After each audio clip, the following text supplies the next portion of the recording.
Pois é, amigos, estamos aqui de volta com o nosso foco geral, já vislumbrando aí a chegada do final de semana que eu acabei de falar. Encontrei com meu amigo Vanderlei Pulseiro. O Vanderlei falou pra mim, viu, Eduardo, que o Pedro tá bom, tá se recuperando. É um negócio, o cara quando é mais novo, né, ele se contunde, quebra lá um osso, uma clavícula e emenda. Agora, se é velho, é complicado, rapaz do céu. Então, alô, Vanderlei Pulseiro, um abraço pra você, um abração pro Pedro aí. Aliás, tem jogo de futebol americano esse final de semana, lá no campo oficial do futebol americano, às 11 horas da manhã no Clube de Campo, entre o Imperial Leme Lizards e o time de futebol americano de Jundiaí.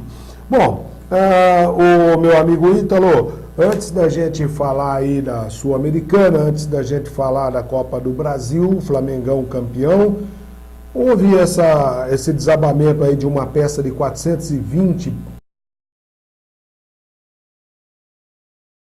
um acidente, só que, segundo entendido, vocês estão vendo aí a imagem, né, da peça que caiu, ela pegou numa parte de uma cobertura, ela não prejudicou tanto como que eu poderia dizer para você? Segundo um expert do assunto, é que se tivesse que cair alguma coisa, teria que ser o que caiu, aonde caiu, que prejudicou mesmo, não destruiu tanto o que já havia sido construído. O lado triste é que vitimou 2 trabalhadores, um inclusive é aqui de Limeira, estava dentro do caminhão, o outro estava puxando um cochilo na hora do almoço e foram surpreendidos com o desmoronamento, né? Mas não adianta, é uma obra e a gente está sujeito a isso, né?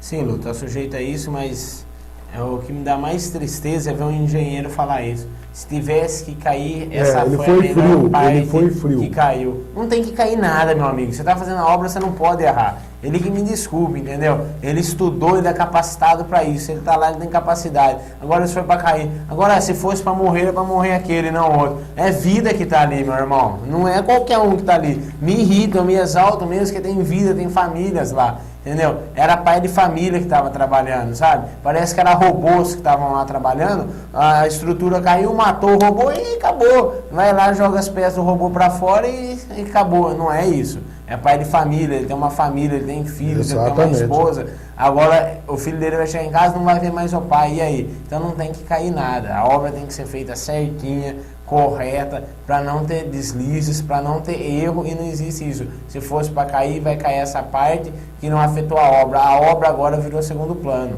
entendeu? Tem que agora correr atrás dessas famílias, dar estrutura para essas famílias, orientá-las, conversar com essas famílias, dar todo o suporte para eles e depois voltar a pensar em obra e depois voltar a pensar em Copa do Mundo, entendeu? A obra vai estar pronta para a Copa do Mundo? Vai, Lu, todo mundo sabe que vai estar pronta para a Copa do Mundo. 95% da obra do Itaquerão está pronta. Só que o que acontece agora é da estrutura para a família. Depois, segunda, terça-feira, volta, a obra conclui. Em fevereiro ela está pronta, com a pessoa em julho, acabou. Faz 2, 3 joguinhos de teste lá, viu que está tudo certo, acabou. Agora imagina a Copa. Começa a Copa do Mundo, cai uma parte do estádio e o cara vai lá e vai dar uma entrevista. Se fosse para cair, era para cair essa parte, que tinha menos pessoas.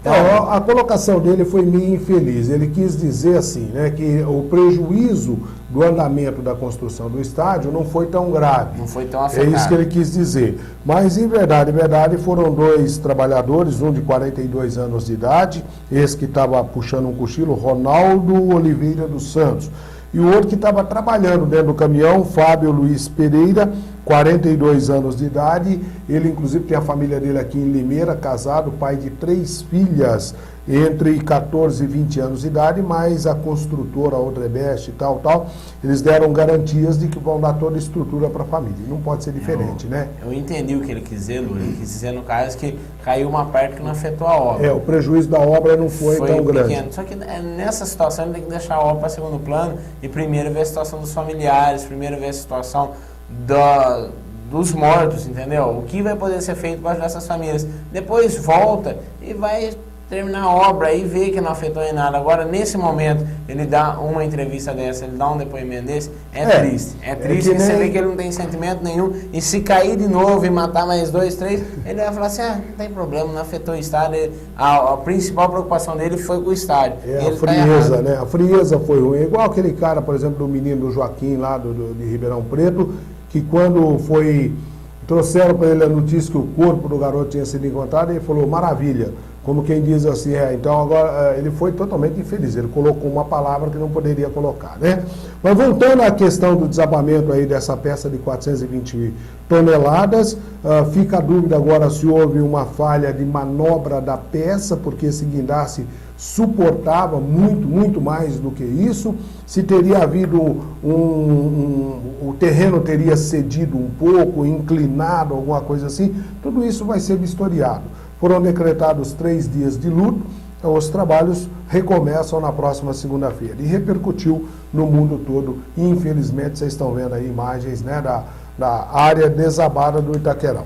Bom, vamos tocando para frente aqui agora, antes da gente, porque eu estou olhando o jornal aqui, antes da gente chegar na Sul-Americana e na Copa do Brasil, uma informação sobre a renovação de contrato do Gilson Kleina, dizendo aqui que ficou barato. Você, como palmeirense, o que você entendeu aí? O Gilson Kleina é o homem para dirigir o Palmeiras o ano que vem?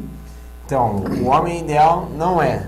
Gilson Kleina não é um técnico ao nível do Palmeiras. Também não. Entendeu? Por que ficou bom para o Palmeiras? Porque o Palmeiras foi atrás do Oswaldo Oliveira, o Oswaldo não quis. Foi atrás do Wagner Mancini, o Wagner Mancini não quis. Foi atrás do Bielsa, o Bielsa não quis. O Palmeiras foi atrás de 6 técnicos que não quiseram vir, que pediram muito dinheiro, não estavam dentro da condição do Palmeiras. Não é que eles não quiseram vir, eles chegaram e falaram que eram 600 mil por mês. Hoje, todo mundo sabe que o Palmeiras não tem esse valor para pagar. Então, dentro das opções ficou Dorival Júnior, Luxemburgo, Paulo Autuori, Gilson Kleina. O Gilson Kleina é a melhor opção, por quê? Porque já está lá, já conhece o elenco. Então, tudo bem, acertou com ele, ficou. Só que aí no decorrer do jornal, eu já vi, na minha opinião, um erro dele. Ele pediu a renovação de Márcio Araújo, que não, para mim não é mau jogador. É razoável para média, é para compor o elenco. Porque, segundo ele é mais completo que o Eguri. Só que o Eguri é titular da seleção uruguaia. E o Márcio Araújo nunca foi sequer chamado para a seleção brasileira.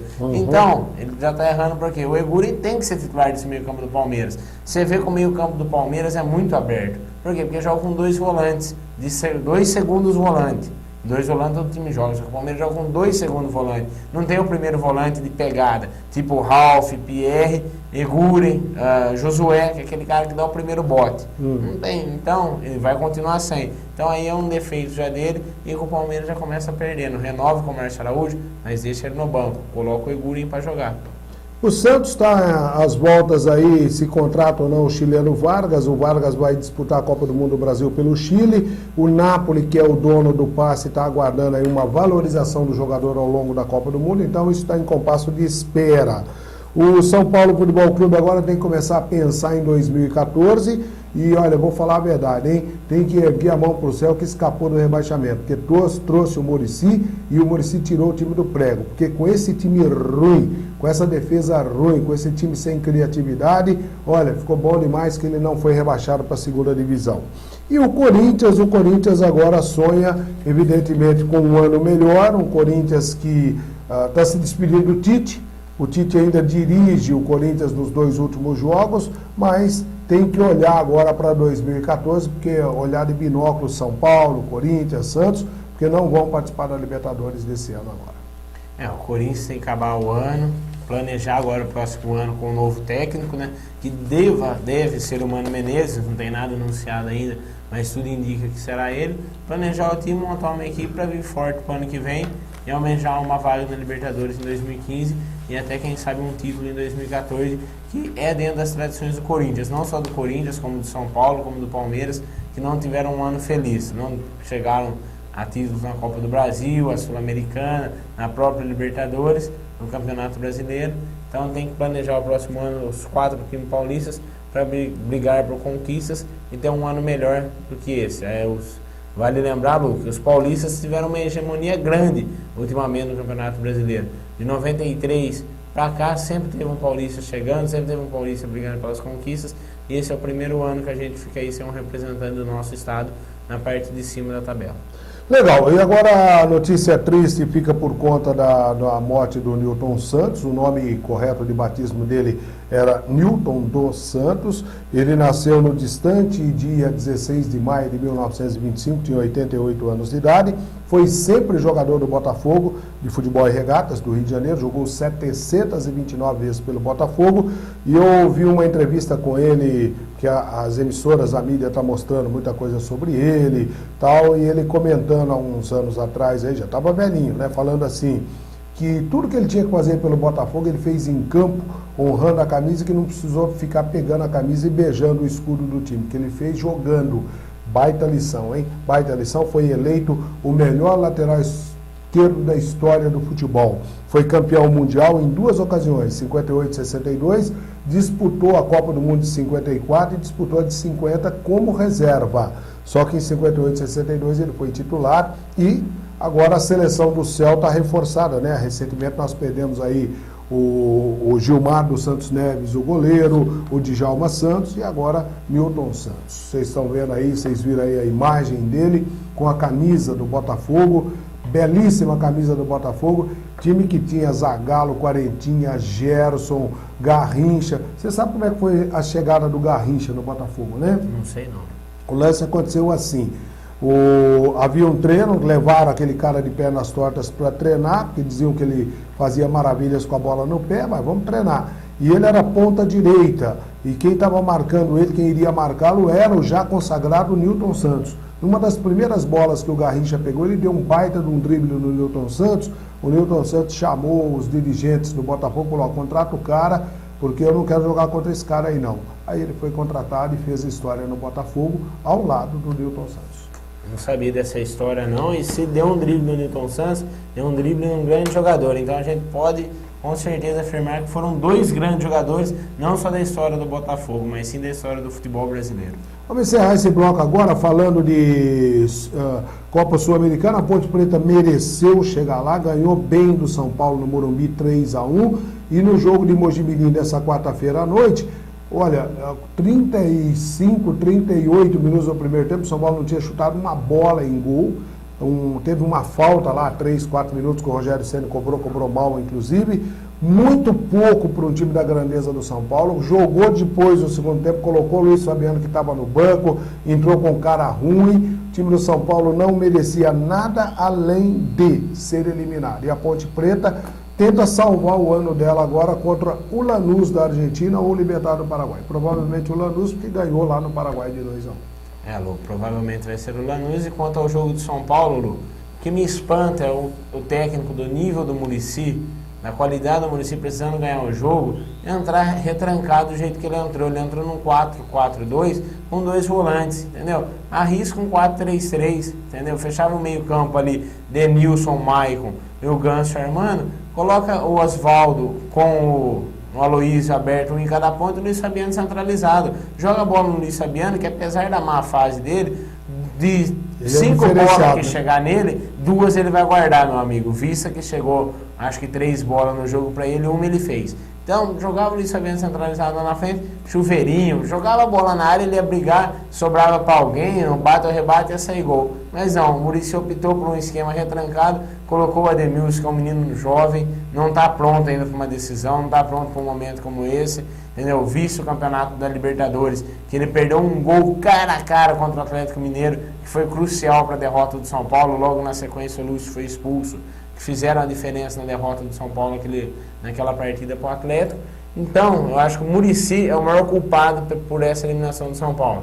É lógico que ele é o maior merecedor de todos os méritos, vamos dizer assim, pelo não rebaixamento do São Paulo, mas é o maior culpado pela queda do São Paulo nas semifinais da Sul-Americana. Errou na escalação dos 2 jogos. Ontem eu tinha certeza que ele vinha pelo menos com o Luiz Fabiano e Aloysio para o ataque. Não veio. Quando entrou com o Ademilson, não conseguiu reverter o placar. Primeiro tempo não deu trabalho nenhum para a ponta jogou tranquilo, e no segundo tempo tentou modificar, só que já era tarde. Então, na minha opinião, para classificar, era um 4-3-3, Aloysio, Oswaldo e Luiz Fabiano partia para cima, porque quem perde de 1, Lu, perde de 5, já estava complicada a situação. Então vamos atacar, vamos tentar reverter, e o São Paulo não fez isso. O São Paulo realmente ficou devendo muito, e a Ponte Preta mereceu chegar lá. Na história de 113 anos da Ponte Preta, nós vamos agora torcer para a Macaca, é a representante brasileira, e eu gostaria mesmo de ver a Ponte Preta campeã da Sul-Americana e na Libertadores o ano que vem. Vai ser um paradoxo, né? Porque ela vai estar na 2ª divisão, na Série B do Campeonato Brasileiro e na Libertadores e América. Aconteceu isso ano passado com o Palmeiras, né? Ganhou a Copa do Brasil e foi rebaixado no Brasileiro. E o Flamengo Flamengo, ao lado do Cruzeiro e do Atlético Mineiro, está garantido na Libertadores como campeão da Copa do Brasil pela terceira vez. Um jogo que se definiu só no final, um gol do Elias aos 41 do segundo tempo e outro do brocador, o Hernani, aos 49 já nos acréscimos. Final, Flamengo 2, Atlético Paranaense 0, mais cerca de 60, 70 mil pessoas no Maracanã, cambista nadando de braçada, mas o Mengão é o campeão da Copa do Brasil. Nós vamos fechar esse bloco mostrando os gols. Você quer comentar mais alguma coisa? Porque aí eu vou chamar os gols. Não pode chamar os gols. Então tá aí, vocês vão ver agora os gols do empate do São Paulo contra a Ponte Preta e da vitória do Flamengo em cima do Atlético Paranaense, Mengão, campeão da Copa do Brasil. Daqui a pouco a gente volta. A Ponte saiu na frente aos 42 minutos. Rildo dominou no peito e cruzou para o meio da área. Rodrigo Caio afastou, na sequência o Leonardo chutou rasteiro, a bola acertou de novo o Rodrigo Caio e no rebote Leonardo mandou para o fundo do gol. Ponte Preta 1-0.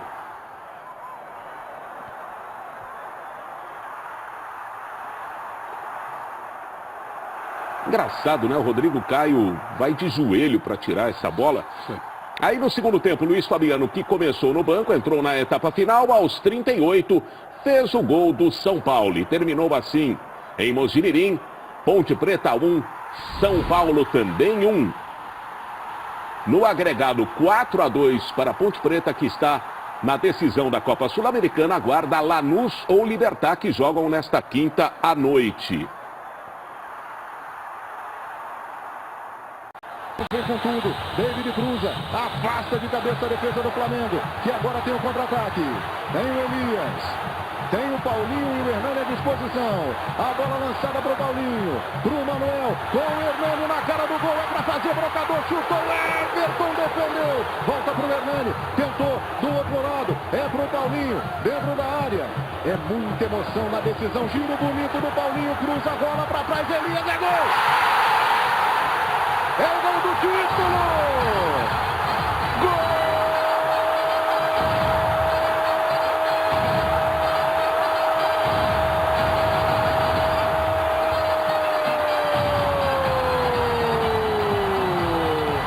Do tricampeão da Copa do Brasil!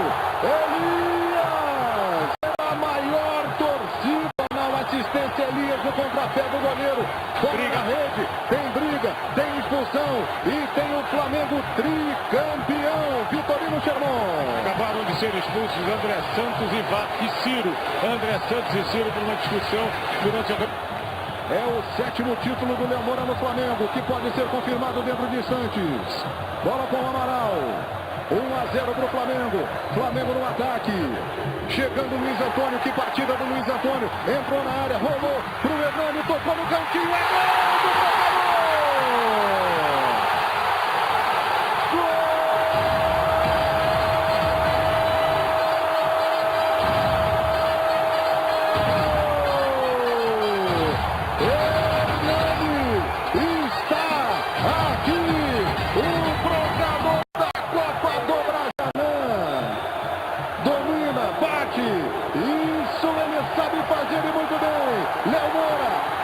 exclusiva do Fox Sports, de olho na jogada, para confirmar o título, de olho, nem pisca, Léo Moura, a jogada chega ali, o Léo Moura extravasa, o Léo Moura vibra, o Léo Moura vai levantar a taça, porque o Flamengo é tricampeão da Copa do Brasil. É um titular, Leonardo Moura, 35 anos.